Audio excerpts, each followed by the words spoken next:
Happy Valentine's Day. You're definitely showing the love that you have for your employees today by being with us. My name is Adriana Suarez. I'm the Business Development Manager for Genexus.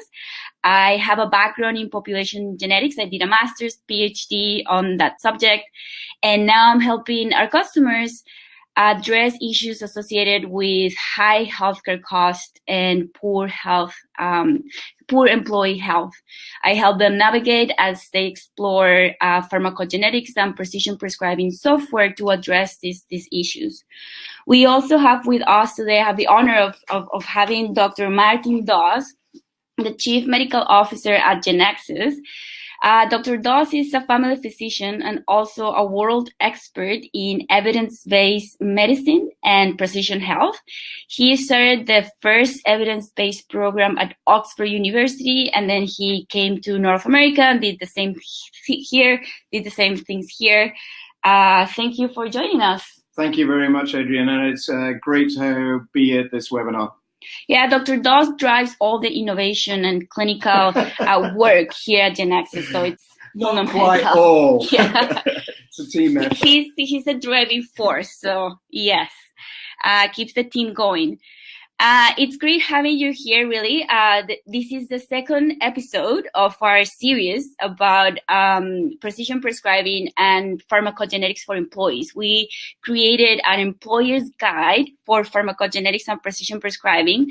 In the first session we covered an overview of how an employer could start with this type of program to help their workforce get healthier and, of course, potentially reduce cost.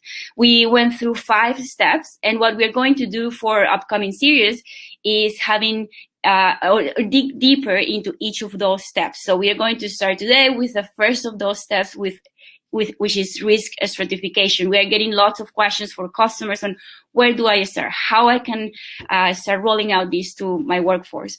So risk stratification is key, as it allows you to, as an employer, to identify people that will benefit from using pharmacogenetics and precision prescribing. So you can assure that this program is going to bring you benefits, not only improving the healthcare of your organization, but also, of course, helping you reduce costs. So let's get started. I just should mention that we are going to post this on our website, and this will be shared with you afterwards. So we have Jason here. Jason came with a common cold, really the same one I had last week. And he went to a pharmacy, took an over-the-counter cold medication, as most of us will do. But the next day when he woke up, he was full of blisters, itchiness, not feeling really well. His eye turned red. He was rushed eventually to the ER, and doctors later realized that Jason was experiencing an adverse drug reaction and had maybe just days to live. So all of a sudden, Jason and his family was put in this situation that was really worrisome. And just because he took a medication, but he didn't know he was not going to respond as expected. The good thing was that Jason survived. However, he's still dealing with the side effects of taking that medication and that adverse drug reaction. The reality is that Jason is not alone. This is actually a common problem. Adverse drug reactions are really common. We see that 1 in 4 people that take medications are going to, or we expect them to have an adverse drug reactions. And of course, this is having a toll in the healthcare system. So 10% of or the cost of adverse reactions represent 10% of the cost in healthcare. Overall, we see that this amounts to $130 billion per year, and this is an underestimation because, of course, not all adverse drug reactions are reported. We also have issues with prescriptions that do not work. So in most cases, 50%, and this can be higher than that depending on the condition. 50% of the times prescriptions do not work as expected. So basically they're being useless in some cases. And employers are feeling this. So this is costly for employers. We have drug spending going up with about $1,400 $100 per employee. And we also have costs associated with health-related loss of productivity time, which is a huge issue. And that's per year, is it, Adriana? Yeah, and this is all per year. Wow. And per employee. If we aggregate this information, we're gonna see, for example, more than 2 million lost work days because of productivity decline, only considering mental health. So this is a massive problem that is getting really out of control. The good thing is that we really understand why this is happening, so we can have a solution and address these problems. The solution is not easy because it's a complex problem, so that's why we have it. But we really understand and we have the fundamental information to address it. So we know that, for example, genetics is important, and that's why we talk about pharmacogenetics, because we know that our genetic makeup is going to help us predict if a person is going to have an adverse drug reaction, or if perhaps needs more of that prescription for it to work as expected. But we also have other variables that are important. So we are more than our genetic makeup. We are also part of our environment and our background. So for example, we should take into account how many medications I'm taking. So maybe there are some sort of drug-drug interactions. Also liver, kidney, maybe lab tests that I should take into account. What about other conditions that that person is dealing with? So really it's a matter of having a comprehensive view of that person so we can have that precise prescription and avoid those adverse drug reactions. We know that if we are able to account for all of these, we can prevent up to 50% of those or even more. So let's dig into the genetics, and what we're going to do now is just take an overview of all these different variables and why they are important. The good thing is that it's complex, but it can be easy for a person to use it if we have tools to work with this.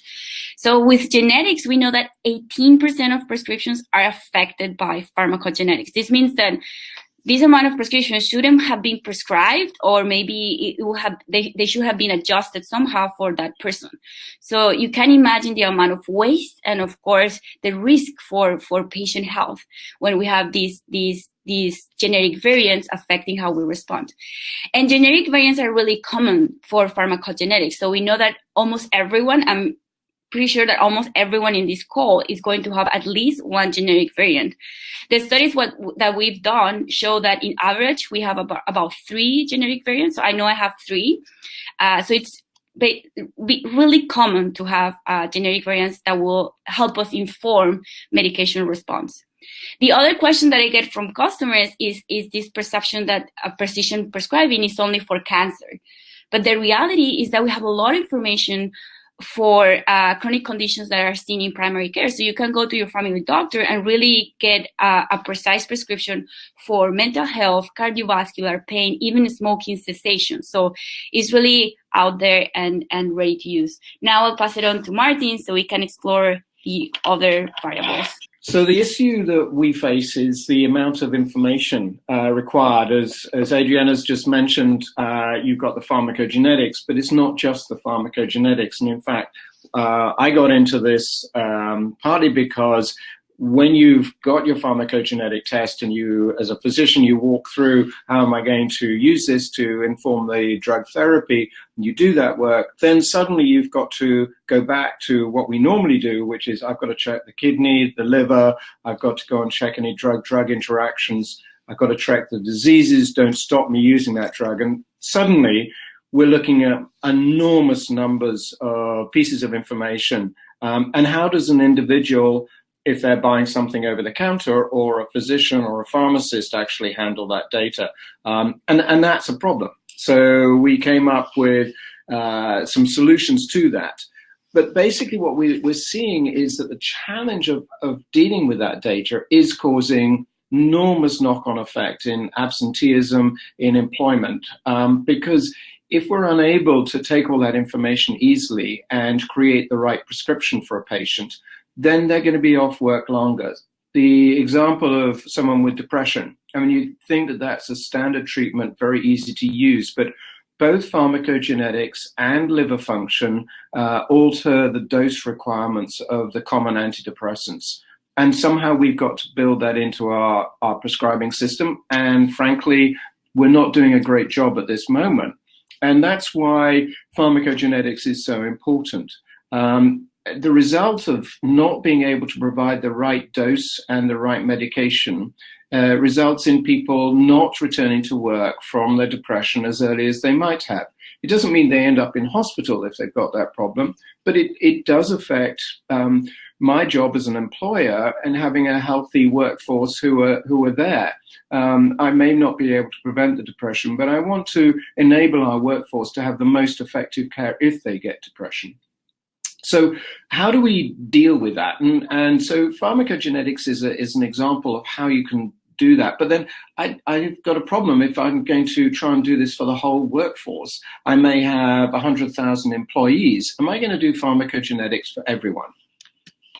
So the answer is eventually yes, because the amount of information we've got on pharmacogenetics is absolutely massive. We've got very, very good databases, mostly coming out of Stanford, supported by huge American research grants.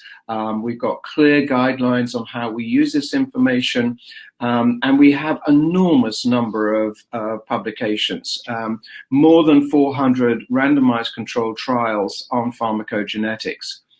But the interesting part is that the FDA have now recognized it's not just the pharmacogenetics. And as I was talking about, it is incorporating the liver, the kidney, and everything else. And that complexity has driven us to producing software to enable that. For someone who's using this sort of information, you really need to be taking into account much more than the pharmacogenetics. And here's an example. If you just use pharmacogenetics and decide I'm going to give a treatment, then that may actually result in you not taking into account liver or other aspects, the other drugs the patient may be taking, and resulting in adverse drug reaction. So you need some sort of precision prescribing software to go with the pharmacogenetic test. And then implement that with the employees. And that means talking to the healthcare professionals and enabling that process within your organization.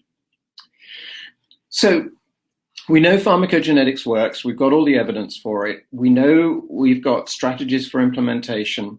And then, okay, but if I'm going to do this for my workforce as a benefit, how am I going to choose them? Because I may have 3 factories spread across North America, each with 10,000 employees. Am I going to just give it to all of those people?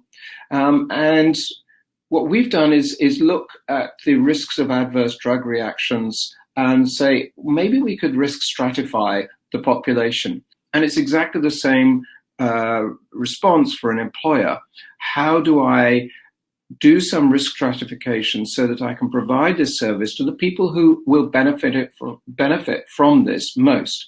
Eventually, everyone's going to get it. We know that. But right now, today, we've got to have some sort of process to identify those most at risk. And then why do it? Well, you can't afford possibly to do everyone today. And you need, as an employer, and I need as an employer, to be able to predict how much money I'm going to be spending on this new process and how much money potentially I'm saving on people not being off work. And I need to look at my workforce and be able to do that. And then I can say, okay, we can afford to do 1,000 patients or employees, or maybe 10,000 employees in the first year, and then scale it up over the 2, 3, 4, 5 years. It allows you as the employer and payer to be involved in the implementation strategy. So you can scale this, you can do the communication, you can say, these are the patients in our workforce who are more at risk. We may have more mental health problems. If you're a organization that provides healthcare, the 2 major concerns there are musculoskeletal from lifting patients, those injuries, and their mental health because of the actual stress of the job. And you may be saying, okay, I'm going to focus on mental health, or I'm going to focus on musculoskeletal, and I can actually then target the strategy for the employees I have and also the reasons that they're off sick. It also allows you to create a snapshot of employees' health. So you can then say, look, actually, we've got a problem with cardiovascular disease or other maybe things that you could address with activity programs or healthy eating programs, in addition to maybe thinking about the pharmacogenetics. So this could be part of a process of improving the health of the workforce generally, and not just a process for pharmacogenetics. So there are these sorts of reasons, I think, are very powerful arguments for looking at the health and of your workforce and then stratifying a program of helping those at most risk.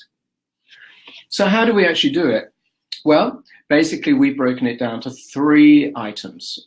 The conditions that people have in your workforce. So I've talked about mental health, musculoskeletal, the medications they take, because the medications are a powerful predictor of adverse drug reactions.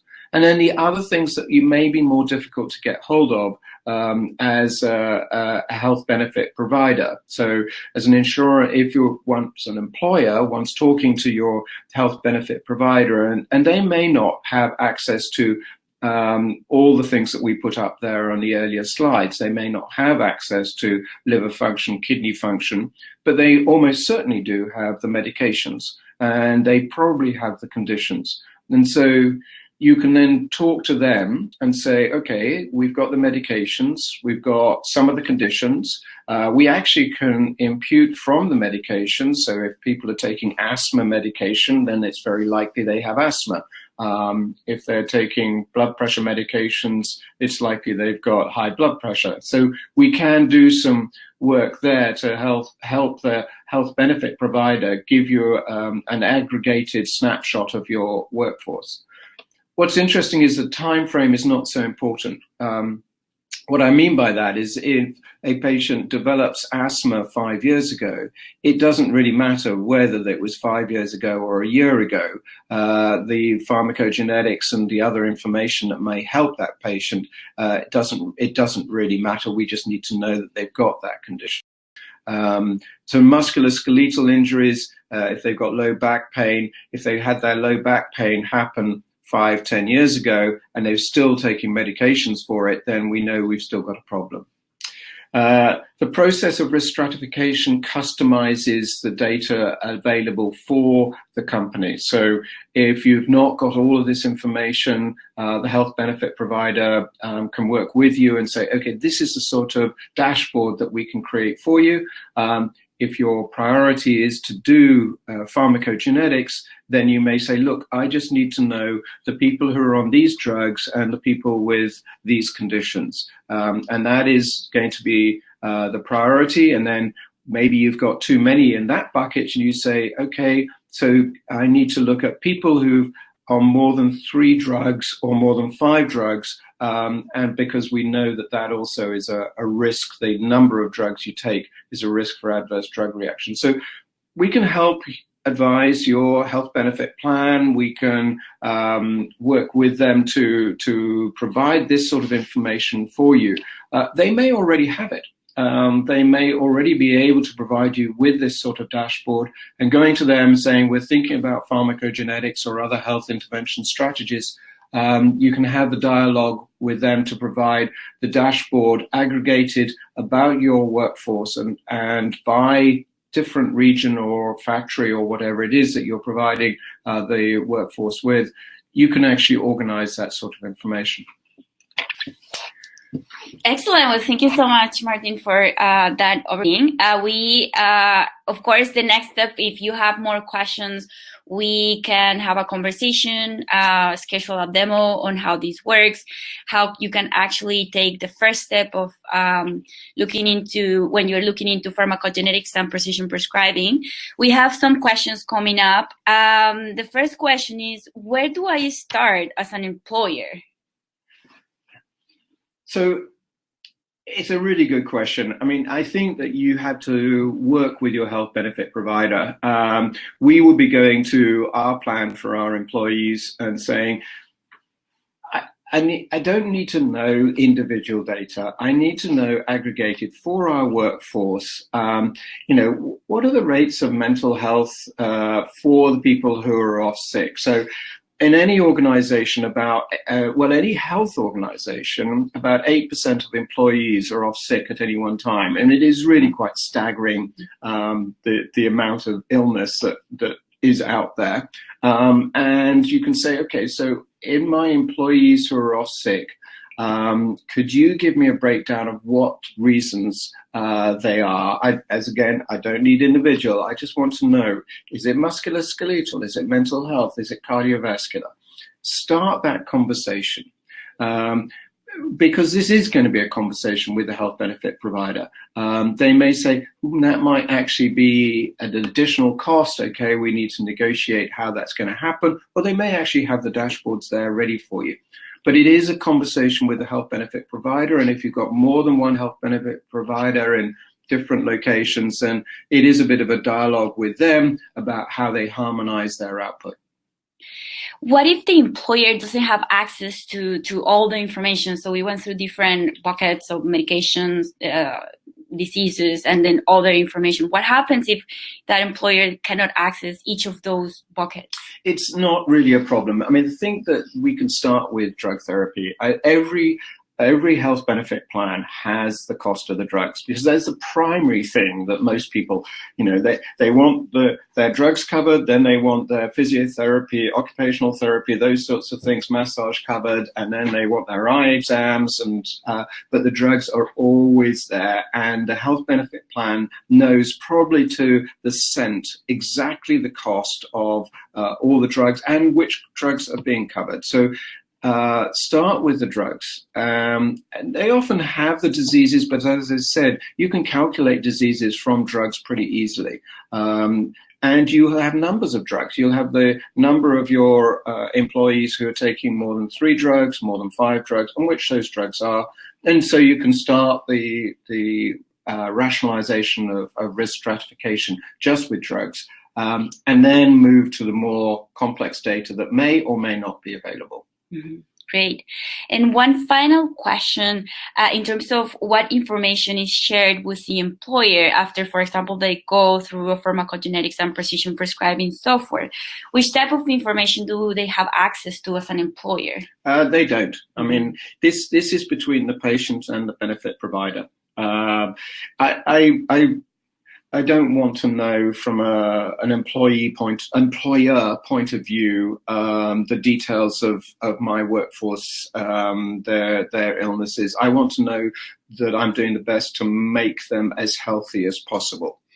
So I have a role and responsibility in providing a safe place for them to work that doesn't cause injuries, that enables them to have a healthy life.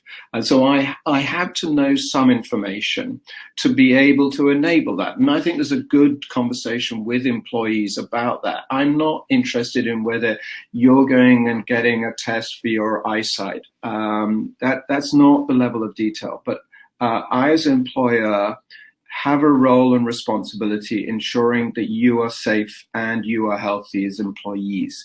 And I think the conversation with the employees should reassure them that that is where it stops. And then we are doing this so that we can actually provide more benefits or different benefits that you can take advantage of as employees. No one is ever going to force you as an employee to have any test in terms of our company's strategy.